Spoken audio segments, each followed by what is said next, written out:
Eu acho que a gente está num risco bem maior, que é mais difícil da gente fugir, que é um risco interno, Brasil, que tem muito a ver com a economia. Eu acho que a gente está caminhando para talvez uma recessão no Brasil nos próximos 6 a 9 meses, dado o ciclo econômico que a gente está. É o natural. Então a gente... Você sempre produz manchetes garrafais, né, Kevin? Você não passa em branco nas participações. Você tá vendo uma recessão possível no Brasil. É porque, vamos lá, né? A gente teve... A política monetária funciona. Eu tenho essa noção, essa convicção de que política monetária funciona. Então, a gente... E política monetária normalmente tem um delay de 6 a 9 meses. Sim. Então a gente passou de junho ou julho, né, de 2023 a setembro de 2024 cortando juros. Ok. Se eu não estou enganado, foi junho ou julho. Ou foi agosto. Bom, foi esse período. Desse período de 23 até setembro de 24, a gente estava cortando juros no Brasil. Então, assim, todo esse período que a gente viveu de setembro até aqui foi uma vivência de uma política monetária expansionista, cortando juros. E a economia vai bem, obrigado.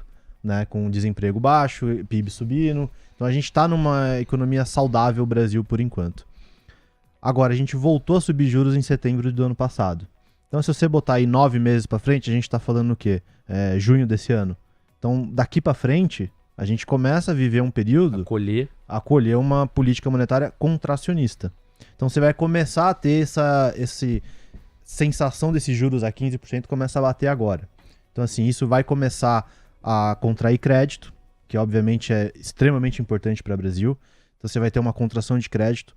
Você já não tem mais o impulso fiscal no Brasil, né? Isso também é algo que puxou a economia em 23 e 2024 muito fortemente. Esse impulso fiscal não existe mais, né? Você não está tendo isso na economia, então também ajuda a contrair. E você tem uma situação que é difícil da gente conseguir ver o Banco Central tendo espaço para corte de juros no Brasil no curto prazo.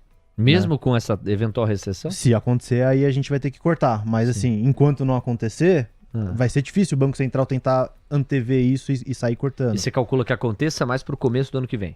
Acho que entre final desse ano e começo do ano que vem a gente começa a ter esse efeito mais forte pegando na economia.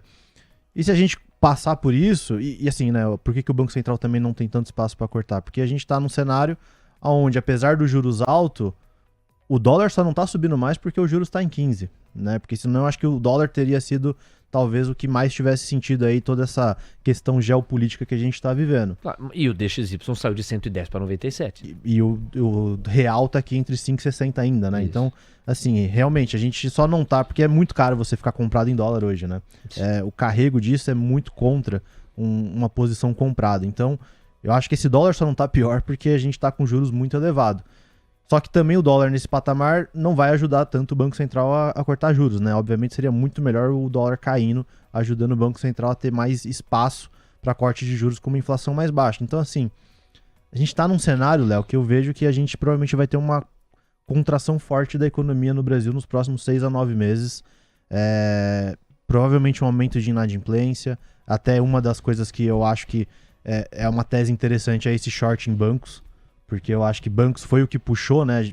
Grande parte desse movimento de Brasil, de Ibov no começo do ano, foi o setor financeiro. E agora a gente pode ter um movimento onde você tem mais contração de crédito, um aumento de inadimplência.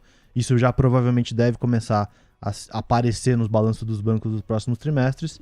E aí você tem um Brasil que fica difícil você defender uma tese comprada. Bom, é bem legal a tua tese, bem legal mesmo, é diferente. Ainda não tinha pintado ninguém com a alegação de eventual recessão aqui no nosso Minuto a Minuto. Isto posto, a sua equação considera que ano que vem é um ano eleitoral e que do ponto de vista fiscal a gente deve ter uma série de incrementos e de recursos despejados sobre a economia?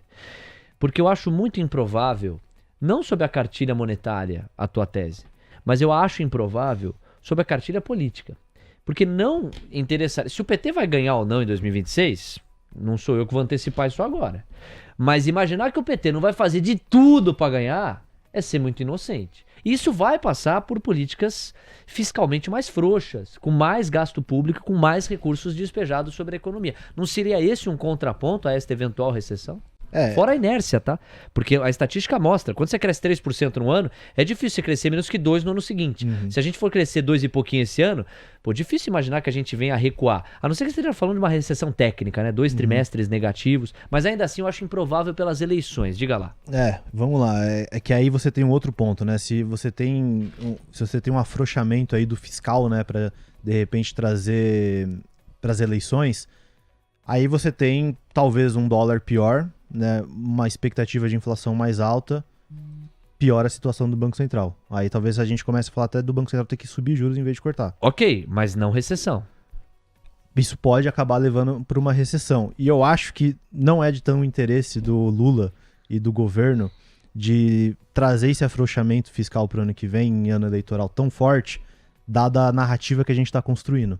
Qual? Porque a gente está numa narrativa agora que o Lula tem como defender que, qualquer contração que aconteça na economia, qualquer problema que a gente venha a ter, foi o Bolsonaro.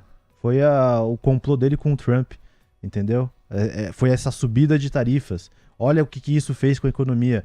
Essa tem sido a narrativa do Lula aqui. Ele tá jogando toda a culpa pro Trump, ele tá jogando uma culpa inicialmente em relação à democracia. Eu acho que ele pode também, caso a gente entre numa recessão, jogar a culpa que isso foi por conta do desse conflito geopolítico, dessa escalada que o Trump causou por conta de um bolsonarismo. Então, assim, eu acho que você vai dando cada vez mais munição pro Lula vir para 26 e falar, se a economia piorou, foi culpa deles, não foi minha. E aí isso abrir espaço para ele, de repente, fazer um fiscal, só que aí você já vai estar fazendo um fiscal numa economia mais fraca. Mas entre colocar a culpa no Trump e afrouxar o fiscal, e colocar a culpa no Trump sem afrouxar o fiscal, coloca a culpa no Trump e afrouxa o fiscal, né? Mas se você afrouxar o fiscal depois que a recessão já começou, já foi, né? Mas aí o seu cenário considera uma recessão no primeiro trimestre do ano que vem, na boca da eleição. Você tá achando que na boca da eleição... Acho que mais pro começo, e aí o Lula vai começar a querer, assim, primeiro tri, provavelmente, talvez o segundo, e aí o Lula vai começar a tentar afrouxar pra colocar a ordem na casa, pra falar, vou puxar a economia de volta daqui pra frente. Bom, o Lula, nesse terceiro mandato, ele já teve como bode expiatório Roberto Campos Neto, foi o primeiro, né? Foi. Depois passou a ser a Faria Lima, num sentido mais abstrato. Não, porque a Faria Lima, tal, esses juros, não se critica mais o Galico. Meninada operando dólar. Essa meninada operando dólar. Depois os super ricos e agora o Trump. O Trump veste, assim, a roupa perfeita para ser o bode expiatório do Lula.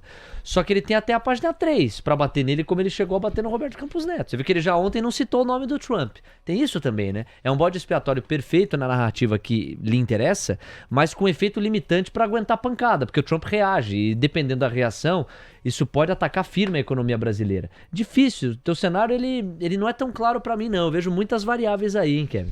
Não é fácil, obviamente, mas assim, eu realmente acho que o que puxa mais é a questão da política monetária começar a pegar agora mais no final do ano. Esse segundo semestre vai ser todo de uma política monetária contracionista de juros a 15. Eu acho que isso vai puxar muito, vai diminuir crédito no Brasil e vai aumentar a inadimplência. Eu acho que isso por si só já é um efeito grande na economia. Se vai levar à recessão, aí talvez é mais discutível, mas com certeza eu acho que vai gerar uma desaceleração forte da economia brasileira. Aí eu tô contigo. E ainda com o impulso fiscal negativo do Brasil, eu acho que a gente vai ter uma economia Brasil bem mais fraca nesse segundo semestre do ano, o que obviamente normalmente não é bom para a Bolsa. O que você está chamando de impulso fiscal negativo no Brasil? A gente não está tendo o gasto primário do Brasil não está subindo conforme foram os anos anteriores, né? 23, 24, que a gente teve um gasto fiscal mais alto impulsionando a economia, né, fiscalmente.